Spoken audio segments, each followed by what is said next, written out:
Liz, ¿le puedes preguntar si ya está al doctor, porfa? Ahí, gracias. Sí. Ay, verdad, necesito su confiatrona. Le he puesto Quanqui y no me parece. Sinchi, Sinchi tampoco. Roca,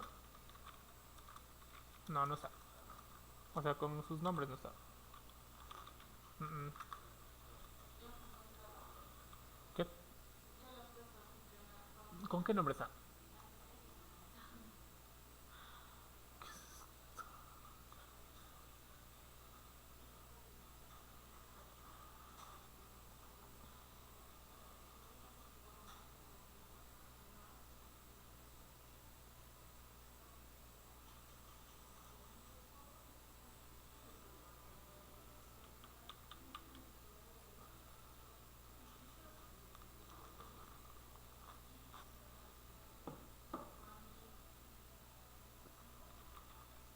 No, no está con Quanqui.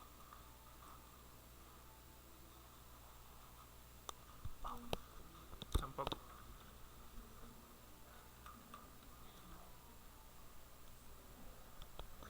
Pero te dijo que ya está. Xlandro. Ahí ya lo encontré. Xiaomi. Xiaomi, ¿no es cierto? Cylinder. Cylinder, ¿no? Ya.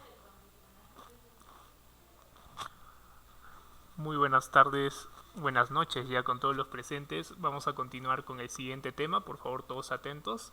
RCP neonatal, a cargo del doctor Xilander Coanqui Sinchirroca, quien es médico pediatra. Quisiera saber si está presente, por favor, en la sala, doctor. Buenas tardes, sí, así es. Buenas Listo, tardes le voy a con todos. presentar. Muchas gracias. El Ok, doctor gracias. Xilander es egresado de la Universidad Nacional de San Agustín de Arequipa, con segunda especialidad en pediatría realizada en el Hospital Antonio Lorena, en convenio con la Universidad Nacional de San Antonio Abad del Cusco. Cuenta con experiencia laboral en diversos establecimientos de salud del país, incluyendo serums en Arequipa, labores asistenciales en Ica y funciones como médico asistencial, ecografista y jefe de personal en el Centro de Salud San Jerónimo, Cusco. Fue residente de pediatría en el Hospital Antonio Lorena entre el año 2019 y 2022. Actualmente se desempeña como médico pediatra del Hospital Tupac Amaru, Cusco. Adelante, por favor, doctor. Buenas tardes. Gracias por la presentación. ¿Puedo compartir, no, la pantalla? Claro, adelante, por favor.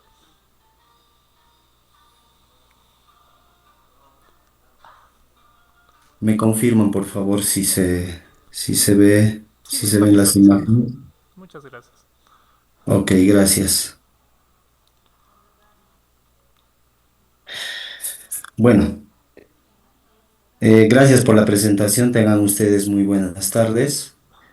Como ya me lo han presentado, como ya lo han, ya me presentaron, mi nombre es Ilander Coanqui Sinchirroca, soy médico pediatra. Actualmente laboro como médico asistencial, como pediatra en el Hospital Tupac Amaru. Eh, en esta oportunidad, y bueno, agradeciendo también la oportunidad para dar a conocer mediante esta charla, prácticamente hace poquito, lo voy a mencionar así, la actualización a la novena edición del Manual de Reanimación Neonatal, porque hasta hace unos cuantos meses estuvimos vigente con la octava edición. En esta oportunidad se ha actualizado algunos puntos que vamos a tener en cuenta con la novena edición en este caso, con la reanimación neonatal. Ya podemos empezar, ¿no? Si me dan por favor el pase. Sí, doctor, adelante. Ok, listo. Sabemos que en este tema de reanimación neonatal es un tema muy, muy importante, más aún sabiendo que va a formar parte, felizmente no en la gran mayoría de neonatos.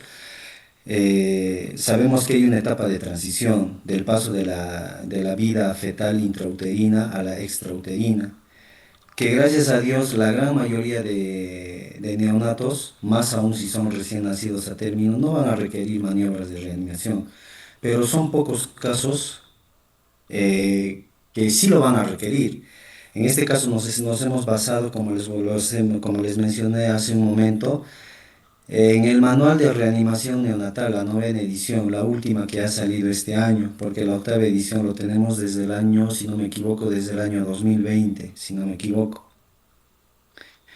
Entonces, lo que vamos a tener en cuenta en este caso como definición de una maniobra, de las maniobras de reanimación neonatal, va a ser un conjunto, como dice acá en la diapositiva, un conjunto sistematizado de actividades y procedimientos que se van a dar inicio inmediatamente después del nacimiento. ¿Con qué finalidad? Los objetivos van a ser con la finalidad de restablecer la actividad respiratoria, cardíaca y reducir eventuales riesgos de complicaciones o secuelas o incluso una posible muerte. Entonces, como siempre yo en la práctica clínica, en el hospital, tanto con los internos de medicina, con los estudiantes de pregrado, lo que nosotros incidimos es esa. ¿Cuál es el objetivo principal de las maniobras de reanimación neonatal? Es que el bebé que vaya a nacer y que probablemente nazca con algunos problemas y que requieran maniobras de reanimación, el objetivo va a ser que ese bebé respire. Cuando ese bebé respira, prácticamente vamos a garantizar ya prácticamente, lo vamos a decir así, en forma automática se va a desencadenar el resto de mejorías. Por ejemplo, si tenemos una frecuencia cardíaca baja, si el bebé, hacemos de que el bebé respire, entonces la frecuencia cardíaca va a mejorar. Todo va a ir de la mano, tanto la coloración, todo que se va a ir valorando en la escala de Apgar. Entonces acá en este cuadro vemos que nos mencionan que la mayoría de recién nacidos va a tener una transición cardiorrespiratoria a la vida extrauterina sin intervención, o sea, no va a requerir ningún tipo de maniobra o de ningún tipo de intervención para que este bebé pueda respirar espontáneamente. Y también nos menciona que el 85% de los recién nacidos a término respiran espontáneamente en los primeros segundos, como mencionan ahí, en 10 a 30 segundos. Y un menor porcentaje, un 10% aproximadamente, va a responder cuando se realice el secado y la estimulación luego del nacimiento. Y ya un mucho menor porcentaje, un 3% aproximadamente, se va a tener que realizar respiraciones después de las ventilaciones. Acá quise dejar a propósito estas siglas de la BPP, de la ventilación a presión positiva, que se ha estado manejando en la anterior edición, en la octava edición, que ya en la novena edición prácticamente cambia de nombre. Al final las maniobras son las mismas, lo único que cambia de nombre, ya no se menciona como ventilación a presión positiva, se menciona ya como ventilaciones nada más. Y vemos ahí en un menor porcentaje, incluso un 2% va a requerir intubación. Y ya un mucho menor porcentaje, un 0,1% de todos los nacimientos, de todos los recién nacidos a término, va a requerir compresiones torácicas o el uso de medicamentos, en este caso de la adrenalina.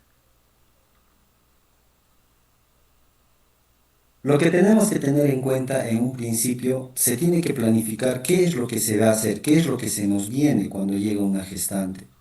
Entonces, lo que necesitamos es un trabajo en equipo y para ese trabajo en equipo, de todas maneras, tiene que haber un líder. Este líder tiene que establecer el papel de cada persona. Entonces, generalmente el líder no necesariamente va a ser el médico, sino generalmente va a ser la persona que esté preparada para dar estas maniobras de reanimación neonatal. Entonces, si el médico está preparado, obviamente va a tener que ser el líder, pero si, digamos, el personal de enfermería o alguien que esté acompañando tiene las capacidades de liderar y hacer de que el equipo funcione como tal para que se lleven a cabo las maniobras de reanimación neonatal, entonces esa persona tiene que liderar entonces. Por eso es que no se menciona quién es el líder, sino simplemente un líder como la persona capaz de poder organizar y llevar a cabo estas actividades en beneficio del neonato. Y se tiene que conocer obviamente los factores de riesgo, valorar los datos del bienestar fetal y comprobar los materiales que se van a tener que requerir antes del parto, para no tener ningún tipo de inconvenientes como vemos acá. Vemos acá un maniquí, un neonato, tenemos que tener, como vemos ahí, el estetoscopio, la bolsa autoinflable, tenemos ahí el laringoscopio, tenemos ahí las mascarillas laringeas, los tubos endotraqueales, tenemos que tener el medicamento, en este caso la adrenalina, tenemos que estar completamente equipados para nosotros poder hacer una atención adecuada y oportuna cuando el neonato requiera de estas maniobras, de estas atenciones con la finalidad de rescatarlo prácticamente de esta depresión con la que pueda presentar al momento del nacimiento. Entonces, en la evaluación previa, como dice el manual, hay que identificar factores de riesgo. Y son cuatro preguntas que tenemos que hacernos. Primero, determinar o averiguar la edad gestacional prevista con la que está llegando la gestante. De acuerdo a eso, nosotros sabemos, eh, estaremos en condiciones de saber frente a qué neonato nos vamos a enfrentar. Si es un neonato a término, es un pretérmino o por ahí un posttérmino, con la posibilidad de que pudiera presentar problemas, por ejemplo, con líquido amniótico meconial, dependiendo de las... Como dice ahí en el segundo punto, las características del líquido amniótico. Si ese líquido amniótico está limpio o está probablemente un líquido por ahí infectado con antecedentes de alguna enfermedad infecciosa en la mamá, factores infecciosos, o si presentara más factores de riesgo. Y de acuerdo a eso, hacer el manejo en relación al cordón umbilical. ¿Qué se va a tener que hacer con el cordón umbilical? De acuerdo a estos puntos o a esta valoración que vayamos a tener en la identificación de estos factores de riesgo. Y como hemos mencionado, incluso algunos recién nacidos sin factores de riesgo van a necesitar maniobras de reanimación. Entonces, ¿qué es lo que se requiere? Que en cada parto al menos debería de haber una persona calificada para iniciar estas actividades o estas acciones de reanimación. Y si hubiera factores de riesgo, obviamente se tiene que tener al menos dos personas calificadas para realizar estas maniobras de reanimación.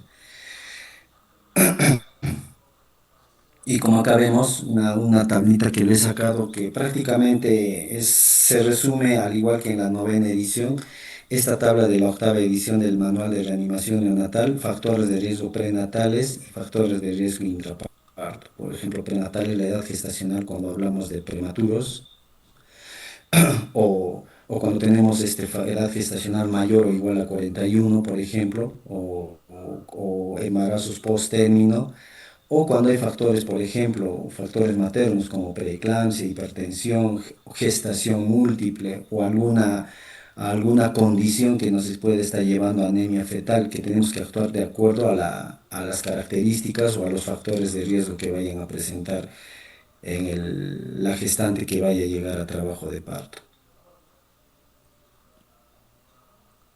Entonces tenemos, ya creo que es conocimiento de todos, el test de Apgar. Es importante nosotros conocer el test de Apgar, pero antes de conocer el test de Apgar sabemos que las maniobras de reanimación neonatal se tienen que realizar en el primer minuto de vida. Entonces, esto ya es como un adicional, digamos así, a esta charla que me han encomendado.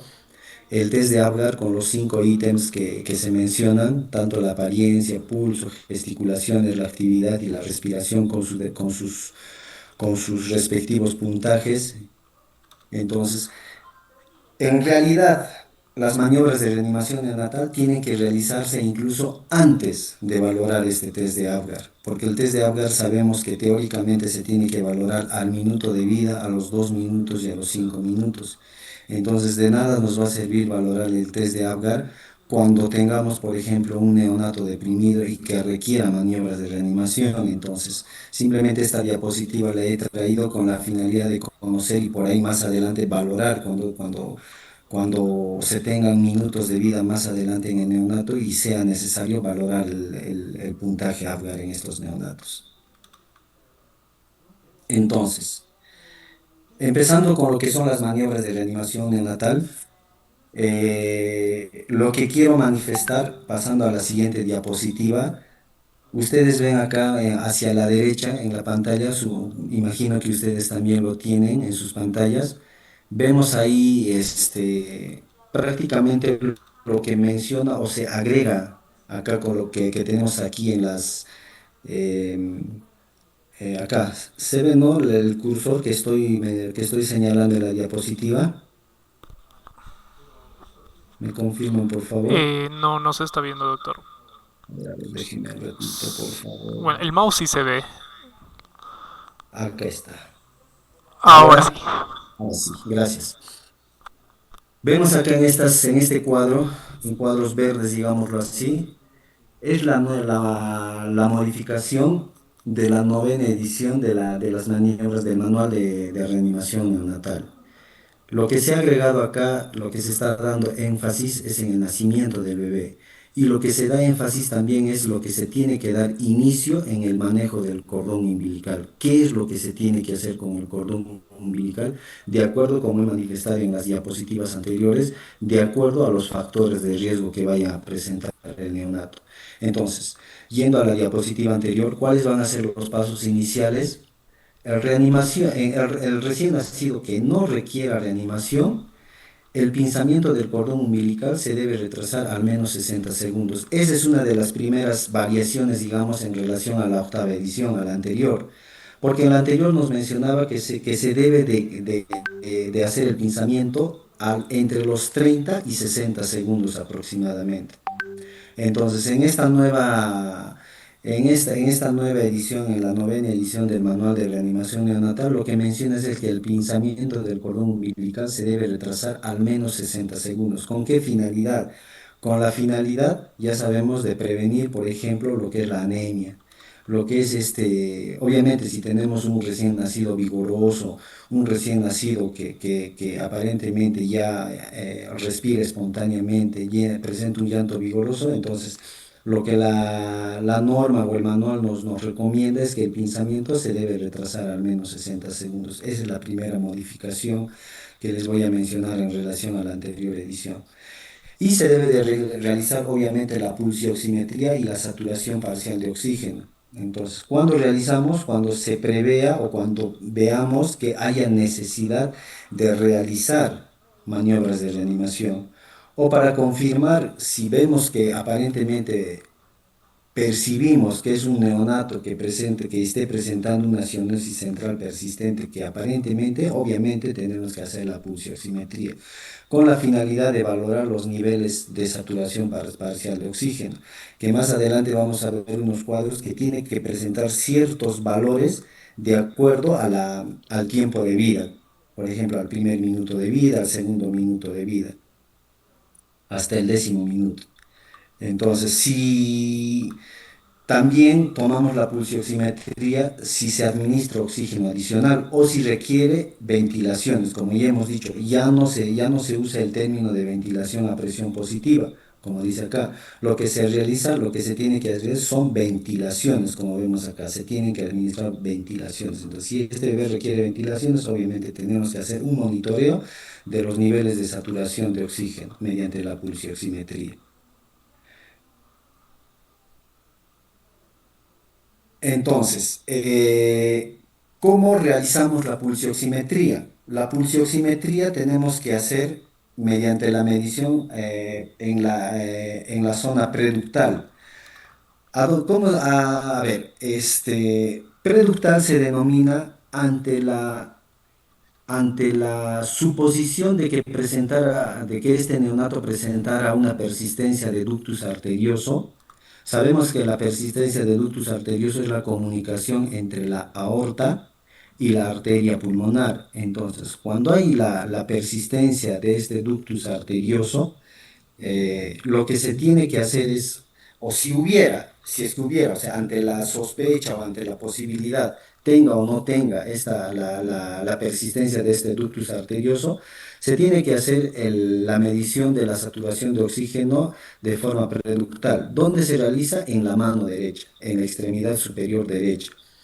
Entonces, el nuevo manual, la novena edición del manual de reanimación neonatal, nos menciona que esta saturación, esta medición de la saturación de oxígeno se tiene que realizar a los 2 minutos, a partir de los 2 minutos. A diferencia con estos valores, a los 2 minutos con valores normales entre 65 y 70%, a los 3 minutos entre el 70 y 75%, a los 4 minutos, como vemos acá, entre el 75 y 80%, a los 5 minutos entre el 80 y 85%, y de los 10 minutos en adelante de 85 a 95%. Son los valores que debe de manejar normalmente un neonato, porque sabemos que los primeros minutos de vida es el tiempo de vida donde el neonato tiene un periodo de adaptación. Entonces no necesariamente a los 2 minutos vamos a esperar una saturación, como en este caso, por ejemplo, entre 85 y 95%. ¿Por qué? Por obvias razones, porque está en un periodo de adaptación. Esa es la variación que tenemos acá en este primer cuadro aquí a la izquierda, donde prácticamente se suprime la saturación al minuto de vida, que en la anterior edición mencionaba que al primer minuto se debería de tomar una saturación entre 60 y 65%. Entonces se ha obviado por esas razones, por las razones de que el neonato está en periodo de adaptación, puede presentar incluso incluso hasta cianosis central, pero ya la saturación, lo que nos menciona el nuevo manual es que se debe de tomar a partir del segundo minuto de vida. Entonces, ¿cuándo y cómo administramos oxígeno adicional? Cuando la lectura del pulsioxímetro permanezca por debajo del rango objetivo que se está mostrando en este cuadro. Si la saturación, por ejemplo, a los 2 minutos el neonato está con 50-55%, obviamente tenemos que administrar oxígeno. Y el oxígeno el oxígeno, la forma en que se administra el oxígeno es a flujo libre, con la cánula dirigida Adelante, atento. hacia la zona Ay, perdón, bucodental, con la finalidad estoy de que el mareado. neonato pueda, obviamente, inhalarlo y mejorar sus niveles de saturación de oxígeno.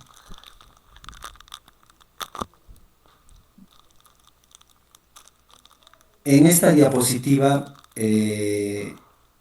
lo que quiero enseñar o mostrar es que cuando realizamos la ventilación, cuando el bebé, cuando el bebé no respira, si el bebé no respira o está boqueando o su frecuencia cardíaca es menos de 100 por minuto, incluso ya se menciona que podemos hacer, esta también es una modificación de la novena edición del manual de reanimación neonatal. Podemos hacer uso tanto de la mascarilla facial o incluso la mascarilla laríngea. Porque en la anterior edición nos decían que solamente podíamos utilizar la mascarilla facial, pero en este caso ya nos da opción a utilizar la mascarilla laríngea. Las ventilaciones tienen que ser de 30 a 60 ventilaciones por minuto. Ahí también tenemos una modificación. La anterior guía nos decía de 40 a 60 ventilaciones por minuto. Teníamos que hacer a ese ritmo las ventilaciones. Pero en esta oportunidad nos dicen que las ventilaciones tienen que ser a ese ritmo, entre 30 a 60 ventilaciones por minuto. Y el indicador, cuando decimos que la ventilación es exitosa, cuando aumenta la frecuencia cardíaca. Entonces, obviamente tenemos que ir monitorizando la frecuencia cardíaca. Si con la ventilación que estamos administrando mejora la frecuencia cardíaca por encima de 100, entonces podemos decir que la ventilación es satisfactoria y estamos haciendo una reanimación exitosa en este neonato. Pero si la frecuencia cardíaca no aumenta en los primeros 15 a 30 segundos de ventilación y no se observan movimientos torácicos, tenemos que pasar a realizar los pasos correctivos de la ventilación. ¿Cuáles son los pasos correctivos de ventilación? Seguramente ya algunos han leído o han escuchado, es el famoso Mr. Sopa. Vamos a verlo, acá lo tengo. Es el famoso Mr. Sopa, que lo vamos a ver más adelante. Entonces, para la ventilación tenemos que hacer uso de las bolsas autoinflables, de preferencia con reservorio cerrado. O si no se tiene con reservorio cerrado, tenemos que hacer uso de las bolsas autoinflables con reservorio con válvula abierta. Ambas bolsas se pueden inflar automáticamente, incluso sin la necesidad de gas comprimido. Ahí vemos un ejemplo de cómo colocar la mascarilla. Lo que tenemos que hacer es cubrir completamente lo que es la nariz, redondear por debajo del mentón, y solo así se tiene que, obviamente, con una mano. En este caso prácticamente se tendría que necesitar la presencia de dos reanimadores. ¿Por qué? Porque vamos a necesitar probablemente que el segundo reanimador o el segundo asistente ayude a la administración de las ventilaciones con la bolsa autoinflable.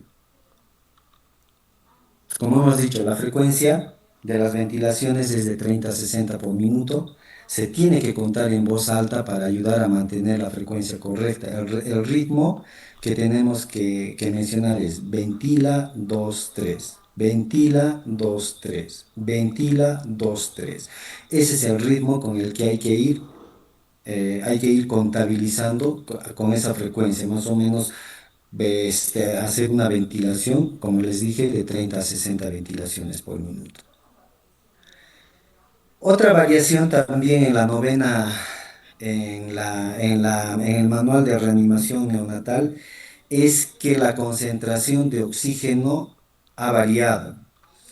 Menciona, lo que sí permanece igual, digamos así, a la anterior edición, es que en neonatos mayores de 35 semanas de edad gestacional, se utiliza una FIO ambiental, una FIO 2 del 21%. ¿Qué significa 21%? Es la fracción inspiratoria la fracción inspiratoria de oxígeno. Del 21% es con el oxígeno ambiental. Pero si es un neonato que tiene edad gestacional entre 32 y 34 semanas, se tiene que administrar o se tiene que obtener una FiO2 de 21 a 30%. ¿Qué significa? Que tenemos que administrar oxígeno entre 1 y 2 litros por minuto aproximadamente. Si administramos oxígeno de 1 litro por minuto, vamos a obtener una FiO de 24%, una FiO2 de 24%. Pero si administramos 2 litros de oxígeno, 2 litros por minuto, obtenemos una FiO2 de 28%. Entonces va en ese rango, entre 1 y 2 litros por minuto para obtener esta FiO2 entre 21% y 30%. Pero si tenemos un neonato prematuro menor de 32 semanas de edad gestacional, la FiO2 tiene que ser mayor o igual del 30%. ¿Qué significa? Prácticamente a un flujo de oxígeno de 3 litros por minuto. Entonces, aquí también hay una variación. El rango, te decía que la presión inspiratoria, de la presión inspiratoria, también nos decían que en la octava edición era de 25 centímetros de agua, pero ahora ya nos mencionan un rango. Cuando es a término, 25 centímetros de agua. Cuando es, perdón, mayor de 32 semanas, perdón, de 25 a 30, y menor de 32 semanas, de 20 a 25 centímetros de agua. Aquí vemos la variación. La concentración como hemos dicho, en la octava edición nos hablan sobre ventilación, nos hablan con el término de ventilación a presión positiva, donde nos mencionan si el neonato es mayor de 35 semanas de edad gestacional, se tenía que ventilar a presión positiva con oxígeno ambiental, o sea, sin administrar oxígeno, en otras palabras. Pero si era menor a 35 semanas, se administraba oxígeno para obtener una FiO2 de 21 a 30%. La variación es esta, la que ya mencionamos en la diapositiva anterior. Mayor a 35 semanas, entre 32 a 34 semanas y menor a 32 semanas.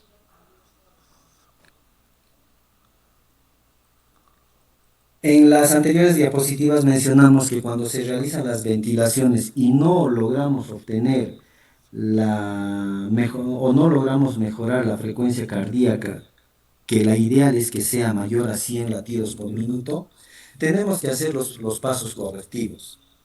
Es el famoso Mr. Sopa, como ya les había mencionado, como dice acá en la diapositiva. Entonces, esta diapositiva que les quiero mencionar a propósito es de la octava edición del Manual de Reanimación Neonatal. Entonces, ¿qué es lo que decían en la octava edición, claro, en la anterior edición? Teníamos teníamos que realizar estos pasos correctivos en este orden. Primero con la M, que viene de Max, que significaba reajustar la mascarilla.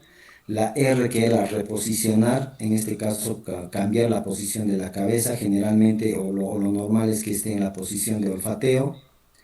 La S, si con estas dos no mejoraba, pasábamos a las siguientes. La S, que es de suction, que es de succionar o aspirar secreciones de boca y nariz.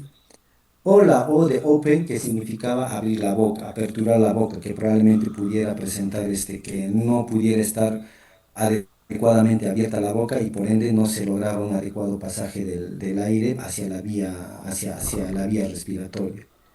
Y si con esto no mejoraba, se pasaba a la P, que, era que viene de la sigla de pressure, o sea, aumentar la presión.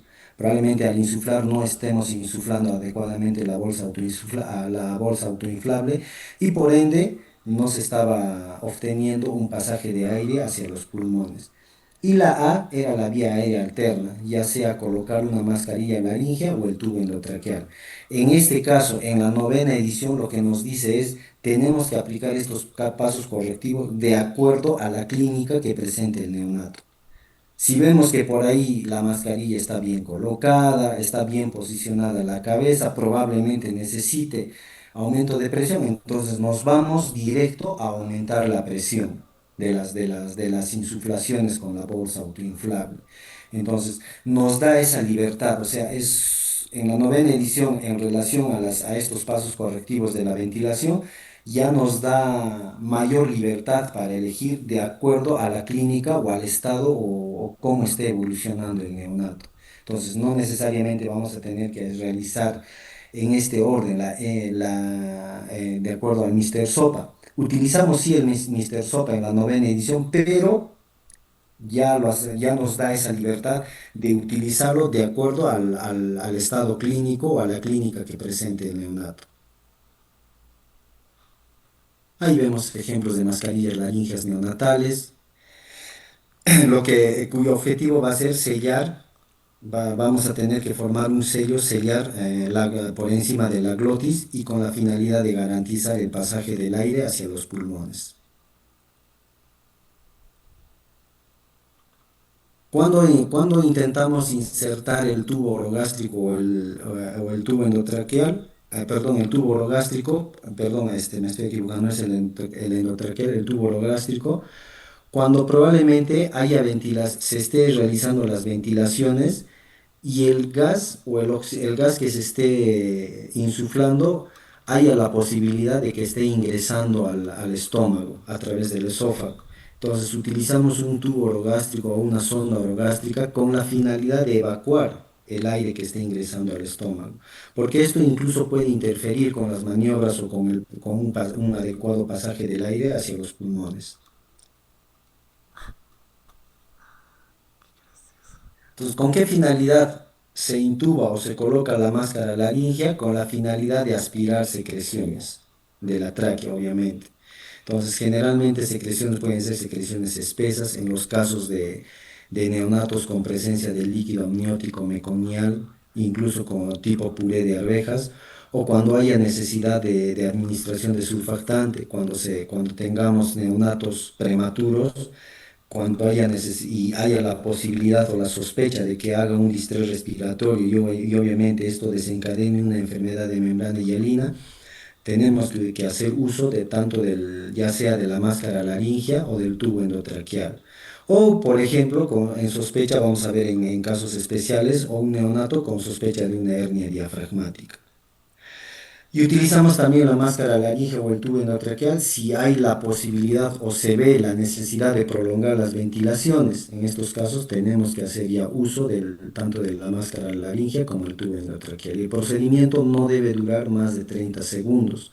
Si en 30 segundos no hemos logrado colocar el tubo endotraqueal o la máscara laringe, tenemos que continuar con las ventilaciones utilizando la mascarilla facial. Aquí tenemos estos dispositivos que son los tubos endotraqueales que se van a utilizar de acuerdo, aquí también hay una modificación con la anterior norma, con el anterior manual, vamos a verlo acá en la siguiente diapositiva. Primero, tenemos que hacer una medición de la distancia de la nariz al trago, de la distancia de la punta de la nariz al trago. Se tiene que medir desde el tabique medio nasal hasta el trago de la oreja. Y a eso se le agrega 1 centímetro. De esa medida que se va a obtener se agrega 1 centímetro y esa es se tiene que hacer una marca en el tubo endotraqueal para que se pueda insertar hasta ese punto. Entonces, la octava edición, la anterior edición también acá hay una modificación. Nos mencionan que se tenía que tener en cuenta que la marca que se tenía luego de haber hecho esta medida para saber cuánto teníamos que introducir el tubo endotraqueal, lo que nos mencionaba la anterior norma, perdón, el anterior manual es que la marca se tenía que dejar junto al labio superior, como vemos acá, junto al labio superior. Pero el nuevo manual, la novena edición, nos dice que esta marca ya no tiene que estar a la altura del labio superior. Nos menciona que tiene que estar a la altura o por encima del maxilar superior. Entonces, esa marca que se vaya a obtener con la medición de esta desde el tabique nasal hasta el trago, sumándole 1 centímetro, esa marca tiene que estar a la altura del maxilar superior, ya no del labio superior, como mencionaba el anterior manual. Y aquí también hay una variación en relación al tubo endotraqueal. Esta diapositiva nos menciona el uso o el tamaño del tubo endotraqueal de acuerdo al peso. Esto es de la octava edición. Si el bebé pesaba menos de 1 kilo, generalmente menos de 28 semanas, el tamaño del tubo es el de 2,5 milímetros Sí, de que muchas diámetro. gracias, su cargador. Si pesaba entre 1 y 2 kilos Pásame, y abuelito. probablemente el neonato tenga ¿Dónde está, entre pues? 28 y 34 semanas de edad gestacional, se utilizaba el tamaño de tubo endotraqueal de 3 milímetros. Y si el bebé pesaba más de 2 kilos, generalmente más de 34 semanas, se utilizaba el tamaño de tubo endotraqueal 3,5. Para eso ha variado para esta novena edición. Ya es más está más, las agrupaciones son mayores, las estratificaciones son mayores. Acá ya toman en cuenta el peso menor a 800 gramos, entre 800 y 1200 gramos, de 1201 a 2200 gramos y más de 2200 gramos. Ahí hay una modificación, si se dan cuenta, en relación al anterior, al cuadro anterior, que es un poco más general, digamos, nos hablan de menos de 1 kilo, entre 1 y 2 y más de 2 kilos. Pero en la novena edición del manual de reanimación ya es más estratificado, está más agrupado, incluso de acuerdo a la edad gestacional, y se utiliza estos tubos endotraqueales de 2,5, incluso menos, hasta 2 milímetros, menciona la norma, el manual, de 2,5 si pesa de 800 a 1200 gramos, de 1201 a 2000 el de 3 y más de 2200 gramos el de 3,5. Entonces está mucho más específico, digamos así, de acuerdo al peso y a la edad gestacional. Entonces la forma en que se tiene que colocar el tubo endotraqueal, acá vemos cómo se tiene que sostener el laringoscopio, se tiene que sostener con la mano izquierda. Al bebé se tiene que colocar en la posición de olfateo, prácticamente que es la misma posición que la posición de intubación que nos mencionan acá en la diapositiva. Entonces, lo que se tiene que lograr en este caso, al momento de manipular el laringoscopio, se tiene que hacer una tracción en este sentido, como vemos acá, en el sentido de esta flecha. Prácticamente se tiene que hacer el movimiento en bloque, con la finalidad de lograr reconocer ahí las valéculas y las cuerdas vocales y poder diferenciar o poder identificar la apertura de la tráquea para poder insertar el tubo endotraqueal. Lo que no se tiene que hacer es palanquear, porque al palanquear podemos lesionar lo que es en este caso el maxilar inferior, que es la primera estructura que se puede lesionar, se puede provocar un sangrado y obviamente este sangrado más adelante incluso puede llevarnos a presentar dificultades para poder lograr una adecuada o una exitosa intubación en este neonato. Acá vemos cuando se hace el uso del laringoscopio, tenemos que identificar, acá vemos, no sé si logran identificar esta imagen blanquecina, que son las cuerdas vocales. Estas cuerdas vocales prácticamente tienen que tener la disposición de una V invertida. Entonces se tiene que identificar la epiglotis. Sabemos que la glotis es un espacio virtual que está por debajo de la epiglotis. La epiglotis sabemos que es un cartílago.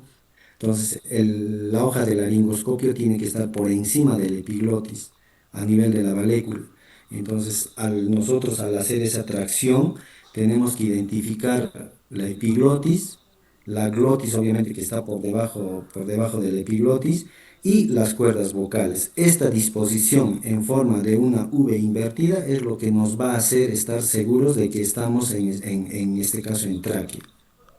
Si por ahí estamos la probabilidad de que sea esófago, el esófago lo vamos a ver como una estructura redondeada que no se ve acá en la diapositiva. Entonces, lo que nos va a hacer tener la certeza de que sí estamos en vía aérea es esta, justamente la forma, la disposición de una V invertida que nos van a dar las cuerdas vocales. ¿Y cómo verificamos la colocación correcta del tubo endotraqueal? Cuando la punta del tubo esté a la altura de la segunda vértebra torácica aproximadamente. Entonces, ¿y cuándo es lo incorrecto? Cuando al momento de insuflar probablemente esté entrando aire solamente a uno de los pulmones y no al otro pulmón, como vemos en esta radiografía cuando se comprueba. Entonces, ¿qué es lo que tenemos que hacer? Lo que se tiene que hacer es auscultar. Una vez introducido el tubo endotraqueal, lo primero que tenemos que hacer es auscultar en ambos campos pulmonares de forma simétrica. Entonces, si evidenciamos pasaje de aire a ambos pulmones de forma simétrica, entonces probablemente estemos ante una correcta colocación del tubo endotraqueal. Como vemos acá en esta primera radiografía, en esta primera vemos que los pulmones se ven Profesor, doctor, buenas ventilados, noches. hay una adecuada imagen, digamos así, de ambos pulmones y por ende eso nos estaría indicando una adecuada colocación o una adecuada posición del tubo endotraqueal.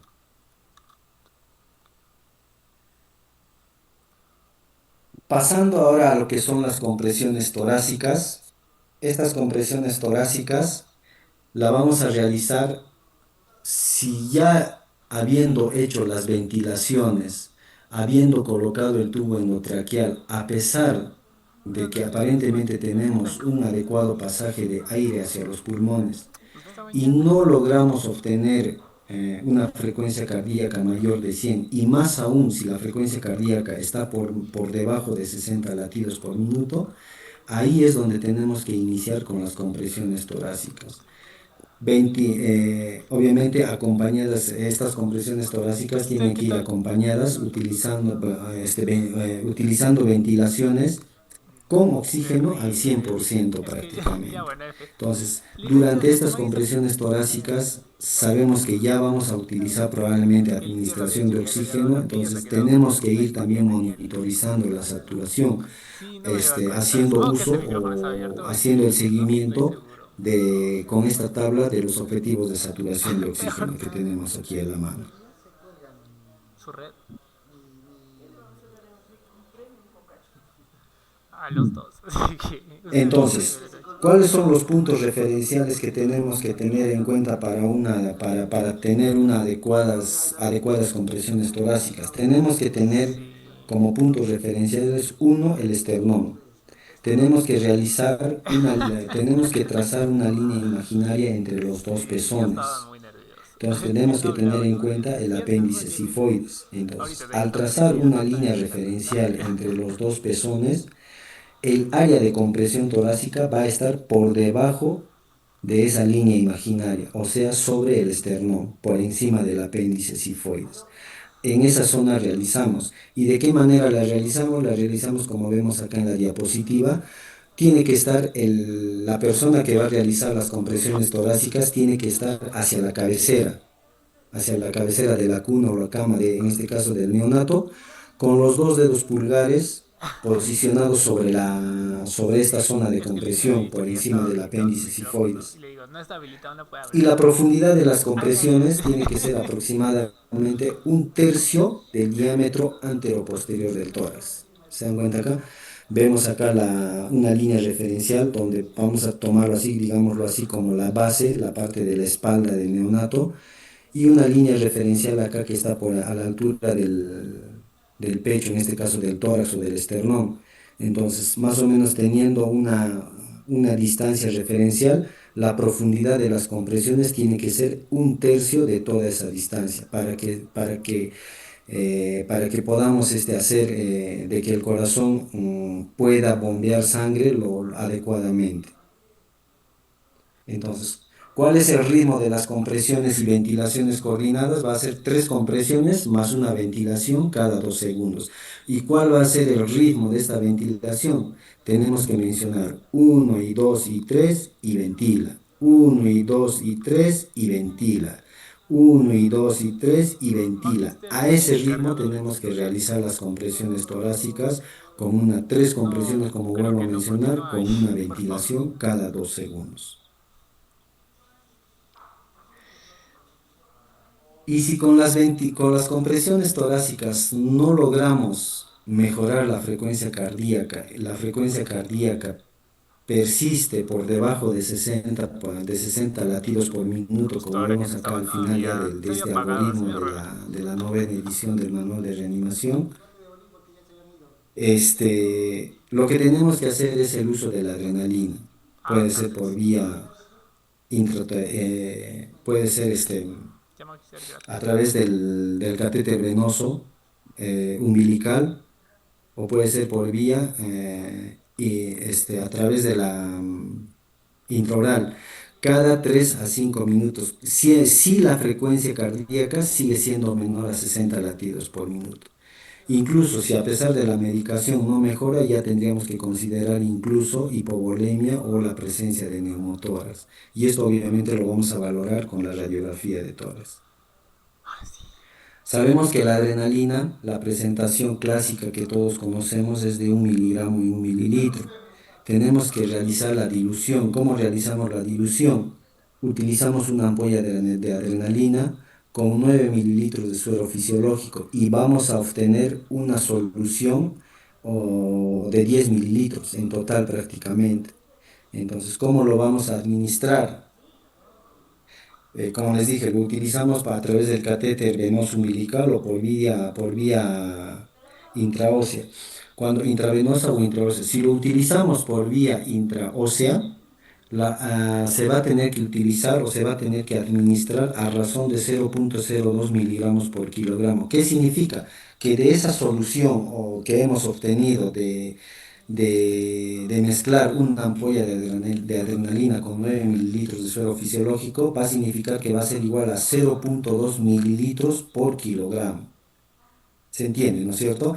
Por ejemplo, si tengo un neonato de 3 kilogramos ¿Cuál de es la peso, palabra más de esa difícil? solución que he obtenido por vía ¿Cuál es la intravenosa o palabra más fuerte intraósea, que he voy a escuchado? tener que administrar en total 0,6 mililitros Sí, es que de no me esta había pasado solución. nunca. Pero si lo administro por vía endotraqueal, lo tengo que administrar a razón de 0,1 miligramos por kilogramo de peso, que significa a razón de Sí, un porque mililitro ella me dijo, ya está. Y por yo le dije, kilogramo. Entonces, ¿qué significa? Si tenemos este mismo neonato de y es 3 por mi kilogramos de culpa. peso, voy a tener que Ah, te va a administrar por pasar así. vía Por endotraqueal eso. Ya, pero 3 no va a volver a mililitros de pasar, no esta te preocupes. solución.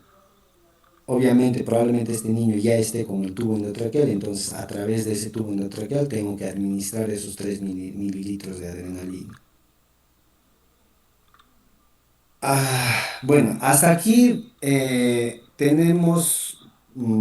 es el procedimiento, digamos así, con las modificaciones de la novena edición del Manual de Reanimación Neonatal, con esas modificaciones que se ha mencionado.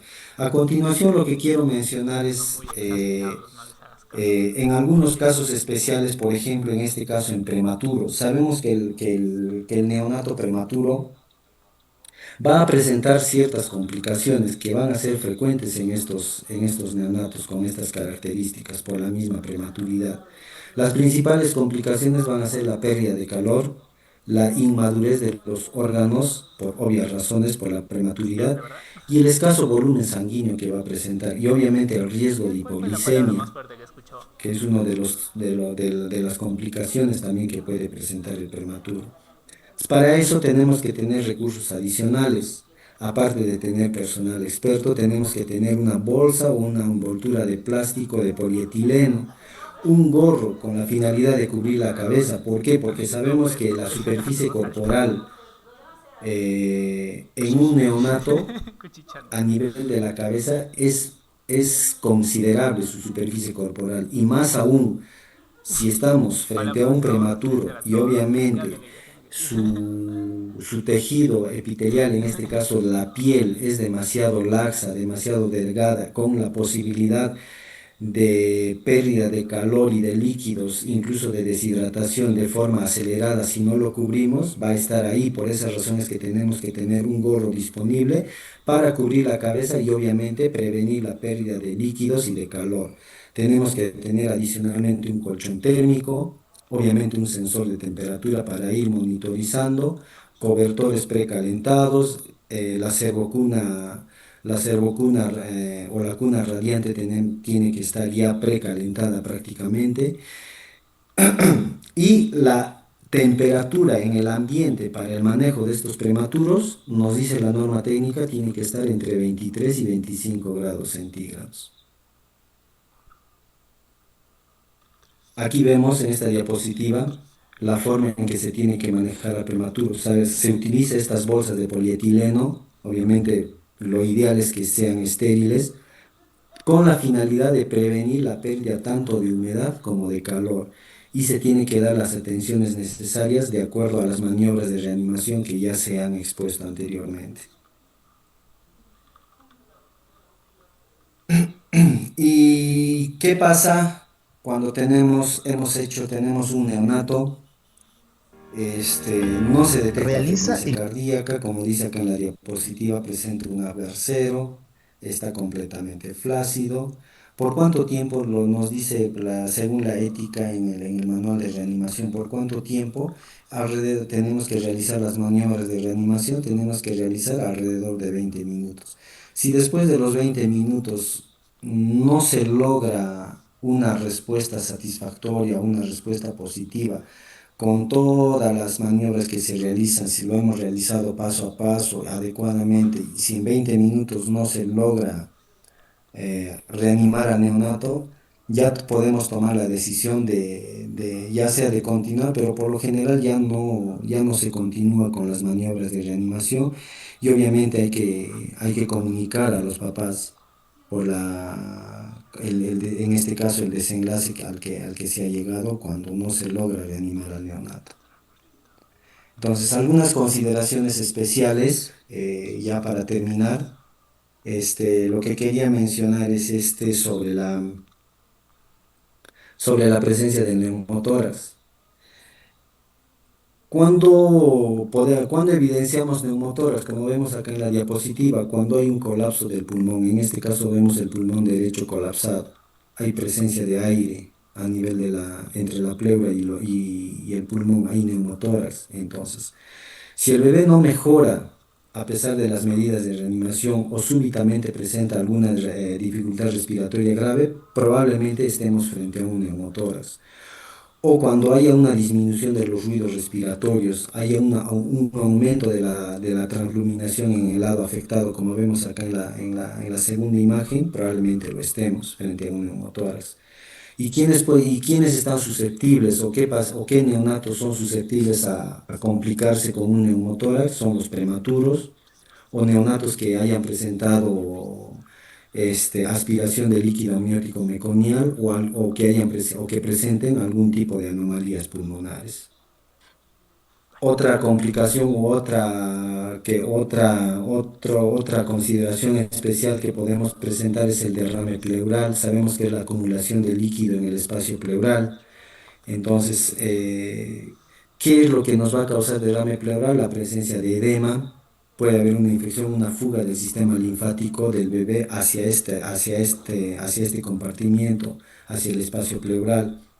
Entonces, para que este neonato presente se complique con un derrame pleural, va a presentar ciertos antecedentes, como por ejemplo la anemia fetal grave, la transfusión de gemelo a gemelo o las arritmias cardíacas, cardiopatías congénitas, infecciones congénitas o un trastorno genético congénito que puede estar predisponiendo a que este neonato presente derrame pleural. Entonces, ¿qué es lo que se tiene que hacer en este caso? Se tiene que evacuar, obviamente ya con equipamiento necesario, con las adecuadas medidas de asepsia, antisepsia. En el caso del neumotórax, lo que se realiza es una incisión a nivel del cuarto espacio intercostal, a nivel de la línea axilar anterior, como vemos acá, o el segundo espacio intercostal en la línea central a nivel de la línea central de la clavícula. Entonces vemos acá el cuarto espacio intercostal, esta es la línea axilar anterior, o en el segundo espacio intercostal, a nivel de la línea central de la clavícula, en el caso del neumotórax. ¿Por qué? Porque el neumotórax actúa como una burbuja, por esa razón es que se realiza en esta parte, en la parte superior, digámoslo así. Pero si presentara o estuviéramos frente a un derrame pleural, a nivel se realiza la incisión a nivel o la punción a nivel del quinto o sexto espacio intercostal a nivel de la línea axilar posterior. Obviamente esto tiene que ser realizado por un personal adecuadamente capacitado, por un personal idóneo. Si no tenemos la pericia necesaria para realizar estos procedimientos de evacuación o de drenaje, obviamente tenemos que referirlo a un establecimiento cuya capacidad resolutiva pueda solucionar estas complicaciones o estos problemas. También tenemos casos especiales como niños que puedan nacer con hernia diafragmática congénita. Esta hernia diafragmática congénita, bueno, la bibliografía nos menciona que es más común en el lado izquierdo. Se refiere a que hay un defecto a nivel del diafragma. Entonces, al haber un defecto o vamos a llamarlo así, em, lo que va a pasar es que como hay un defecto a nivel del diafragma, entonces lo que va a pasar es que generalmente todo o gran mayoría del contenido abdominal va a pasar hacia el pulmón o hacia el espacio o al hemitórax que se vaya a afectar. Generalmente, como lo dicen, es más común que se desplace este contenido abdominal hacia el hemitórax izquierdo. Entonces va a haber un abdomen de apariencia plana, generalmente, porque sabemos que el neonato cuando nace tiene un abdomen batraciano, ¿no es cierto?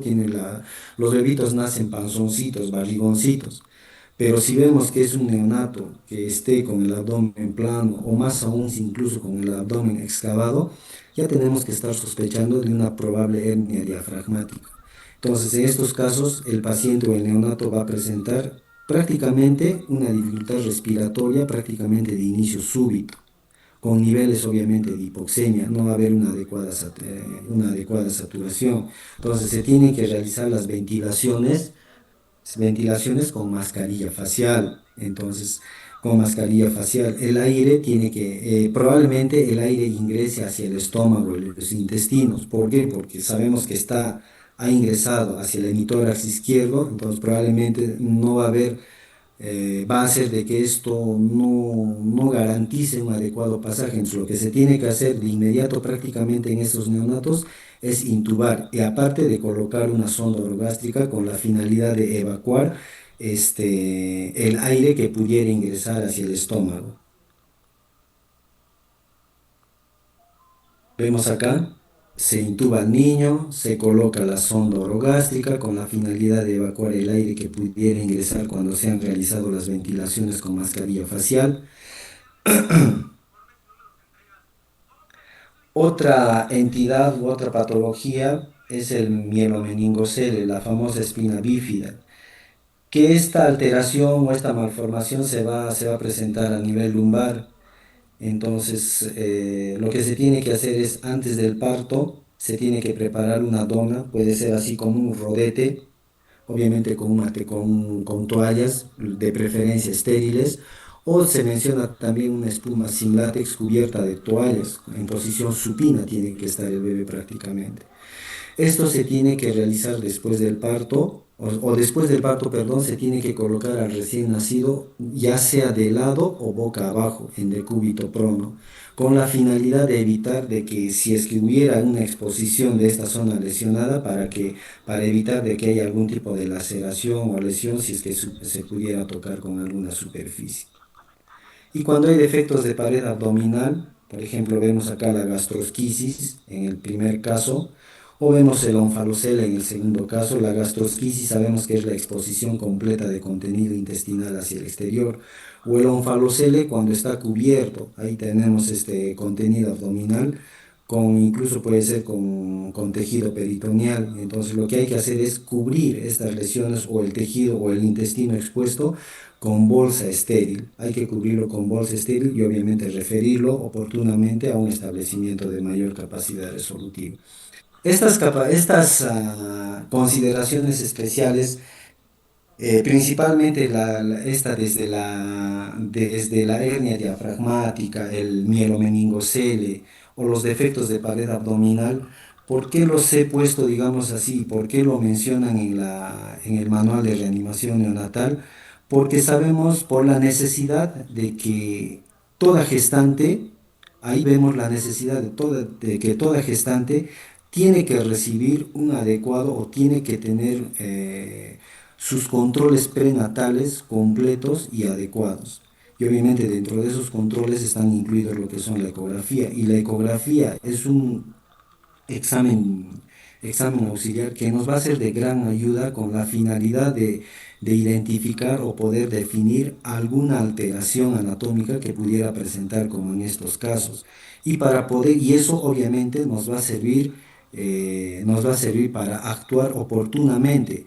Porque muy diferente sería si tuviéramos, por ejemplo, una gestante que no tiene ningún control prenatal, probablemente llegue en periodo expulsivo y no sabemos incluso ni siquiera su edad gestacional, entonces prácticamente tenemos que estar preparados para todo, incluso pensando en un parto pretérmino, pensando en un neonato que pudiera presentar algún tipo de estas alteraciones y tener que actuar oportunamente de acuerdo a la, mm, a la complicación o a la patología que pudiera presentar este neonato.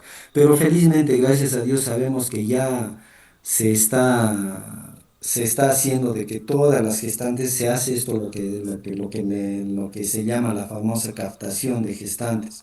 Al hacer esta captación de gestantes, lo que se hace es que estas gestantes reciban controles prenatales adecuados, oportunos, y por ende se garantice un parto lo más normal posible prácticamente. Es todo lo que pude traerles, por favor, y si hubiera alguna pregunta o alguna inquietud, gustoso de atenderlos o de responderles. Muchas gracias. Muchas gracias, doctor. Bueno, como bien lo mencionó, si tienen alguna duda, consulta, normal, seguimos con el mismo método. Lo pueden hacer vía el chat, vía también micrófono. Me solicitan y yo les activo normal.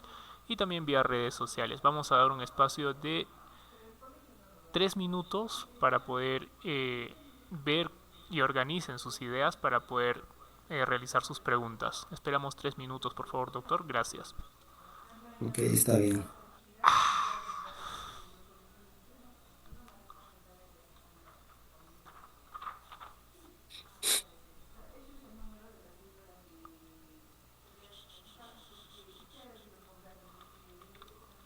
Mientras van enviando o por ahí de repente sus comentarios o preguntas, lo que voy a hacer es a través del WhatsApp que me estoy comunicando con Bienvenido. el colegio de enfermeros, les voy Doctora me Xlan. imagino ya creo que varios ya deben tenerlo, pero no está por demás.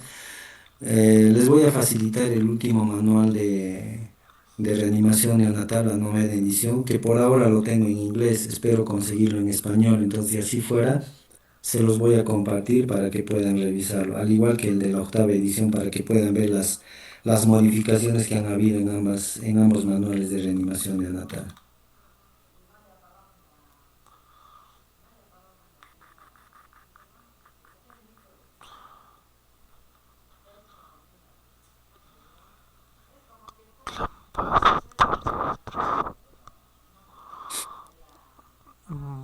Hay un comentario de la licenciada Luz que dice que en salud, supongo que es, ¿no? De primer nivel hacemos el clampado tardío de 3 minutos.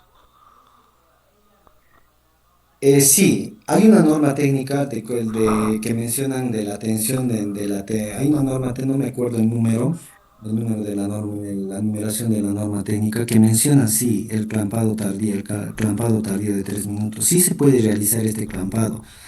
¿Por qué? Porque yo lo he mencionado en las diapositivas. El clampado tiene que esperarse al menos 60 segundos. ¿Qué significa? Que el clampado hay que hacerlo a partir del minuto.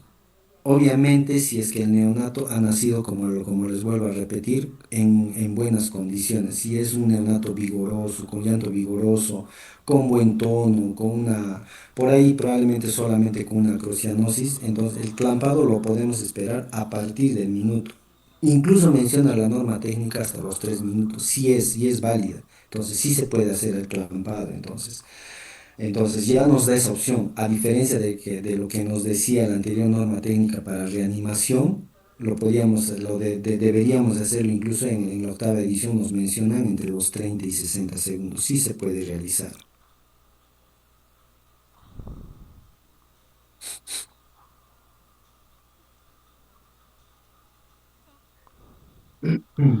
Bueno, hay una pregunta por redes sociales. Dice, ¿cómo se determina la efectividad de la ventilación con presión positiva en los primeros 15 segundos? Ya. A ver, como les he mencionado, ya no se utiliza el método, aunque en realidad obviamente los procedimientos son los mismos, pero ya no se utiliza el término en este nuevo manual de reanimación, ya no se utiliza la terminología, simplemente cambios de palabras nada más. Ya no se utiliza el término de ventilación a presión positiva, se utiliza el término de ventilaciones nada más. ¿Cómo, cómo, cómo comprobamos de que las ventilaciones han sido efectivas y que sí están siendo exitosas, digamos así, en beneficio del neonato, sí estamos obteniendo una reanimación exitosa? Es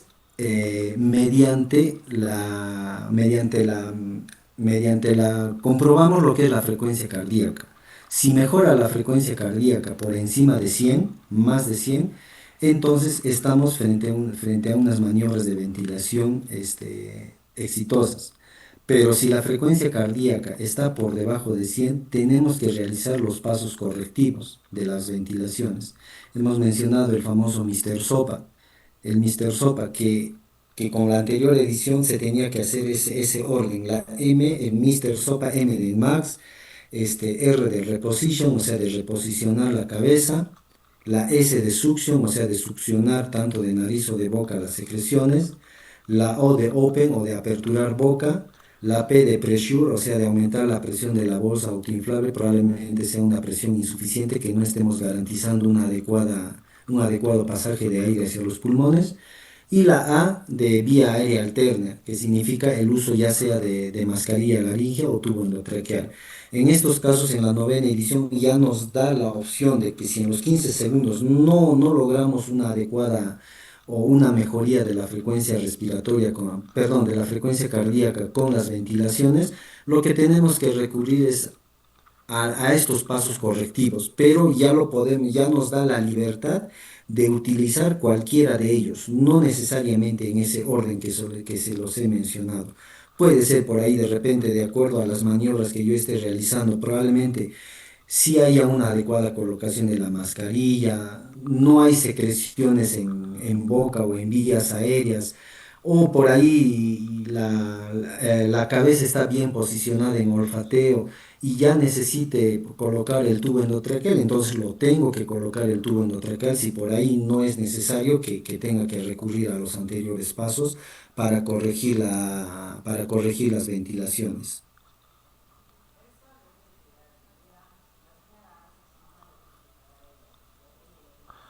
Muchas gracias. Ahora dice lo siguiente, ¿qué papel juegan la temperatura y el manejo térmico en la estabilización inicial del recién nacido? La temperatura es importante porque sabemos que la temperatura ambiente en el ambiente tiene que estar entre 24 y 26 grados centígrados. Entonces, esta temperatura ambiente juega un papel importante con la finalidad de, uno, de prevenir Sí, la creo que pérdida va a de acabar antes calor, porque ya dos, acabó. prevenir la pérdida hídrica.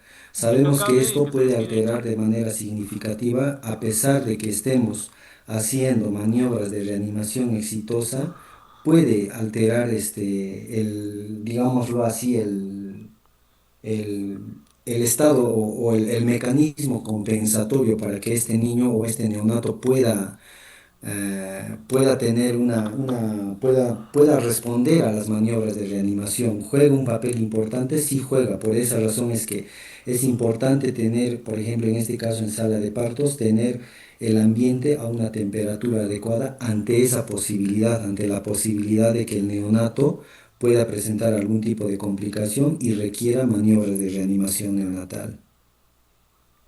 Muchas gracias. Ahora la licenciada Ángela Cristina Jaime Medina dice, ¿cuál es la secuencia de la RCP en neonatos? La secuencia del ARP de los neonatos, uno, hemos dicho, es primero estimular. Si con la estimulación no mejora, tenemos que pasar a lo que son las ventilaciones.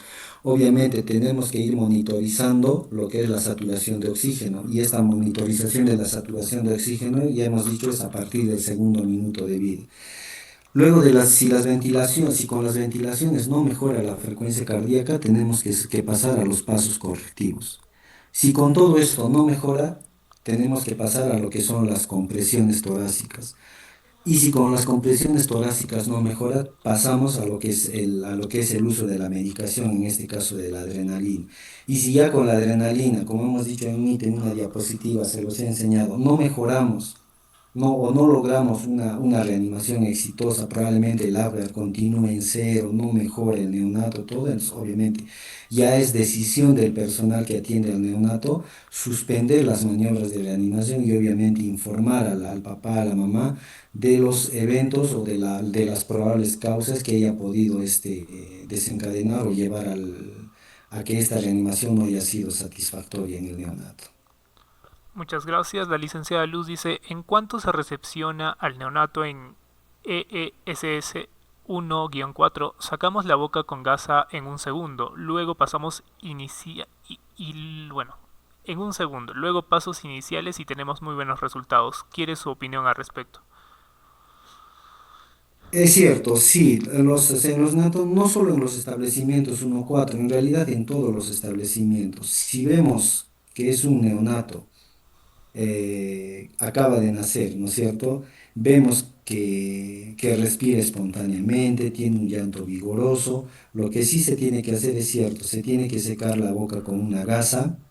Si fuera necesario, hay que estimularlo, pero es como les vuelvo a repetir, si estamos frente a un neonato que respira espontáneamente, tiene un llanto vigoroso, entonces lo que hay que hacer es simplemente continuar con la atención, ante las atenciones inmediatas del recién nacido. En este caso, pues sabemos que por la norma técnica, la otra norma técnica que es la atención del neonato, pasarlo al lado materno, hacer el contacto piel a piel, continuar obviamente con las atenciones, cubrirlo con campos secos, calientes, uno Ya como hemos basta, dicho, pues. para No es la evitar la última pérdida de pregunta. Ojalá calor, no pregunte para más. evitar Ya lo no les que es puedo preguntar para porque se prevenir pone la triste. deshidratación.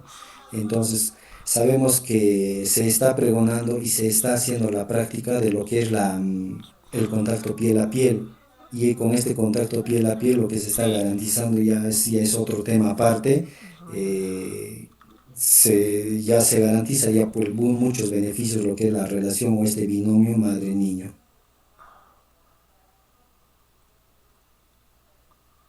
Muchas gracias, doctor. ¿Hay alguna otra pregunta para poder culminar con la sesión? Mm. Bueno, creo que no. Sus palabras finales, doctor.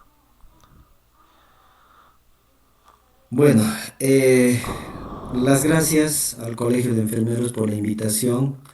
Espero haber cubierto con las expectativas y bueno, espero haya servido. Obviamente, lo ideal es hacer una sesión práctica.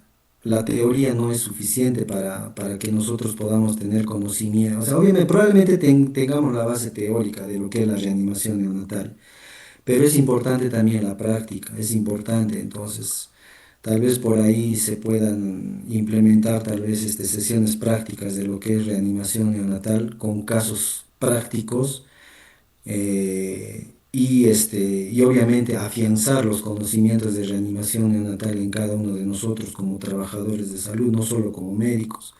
Sabemos que todos, más aún nosotros los médicos, el personal de enfermería, son los que estamos ahí al lado del neonato, del niño que acaba de nacer, dar las atenciones necesarias. Y si necesitara maniobras de reanimación neonatal, tenemos que estar ahí preparados. Como lo he mencionado, tiene que haber trabajo en equipo para poder lograr una reanimación neonatal exitosa. Nuevamente agradecer la invitación del Colegio de Enfermeros y, y nada más. Y bueno, a través del WhatsApp del colegio que me están compartiendo, les compartiré lo que es el manual de la novena edición y la octava para que puedan hacer el comparativo y cuáles han sido las modificaciones de la octava hacia la novena edición del manual de reanimación neonatal. Muchas gracias, doctor. Bueno, muchas gracias a todos los asistentes también por estar Oh, presentes. La y- asistencia igual ya se mandó más de 4 veces. Espero hayan podido realizar su asistencia. Y bueno, hemos culminado con la última sesión del día de hoy. Recuerden que el día de mañana tenemos otra sesión a las 8 en punto de la mañana. Así es que ya nos encontramos al día siguiente. Que tengan una excelente noche. Perdón, si me permite, antes de Claro, terminar. claro, doctor, no se preocupe. Hay una pregunta, dice que según la norma se debe tomar el grupo y factor del muñón umbilical, o en este caso del cordón umbilical, que antes se realizaba antes a las 24 horas de vida. La pregunta es que si difiere en algo estos dos procedimientos. No, la respuesta es no. El grupo y factor no va a variar en nada prácticamente. Si la tomamos a las 24 horas de vida o el grupo y factor la tomamos del cordón umbilical o en este caso mencionan del muñón, que en realidad no es del muñón, es del cordón umbilical, el resultado va a ser el mismo, no va a diferir en nada. Lo que podría diferir, obviamente, y eso es por razones de que hay lo que podría diferir sería por ahí la hemoglobina, el hematocrito que por obvias razones, que por redistribución de los líquidos corporales podría variar lo que es la hemoglobina y hematocrito, pero no el grupo y factor. El grupo y factor se mantiene siendo, o sea, prácticamente el resultado es el mismo. No importa el momento o el momento en el que se vaya a tomar esta muestra. Y bueno, ahora sí, muchísimas gracias, doctor. Una vez más, gracias a todos los asistentes. Ya nos reencontramos el día de mañana. Que tengan una excelente noche. Gracias.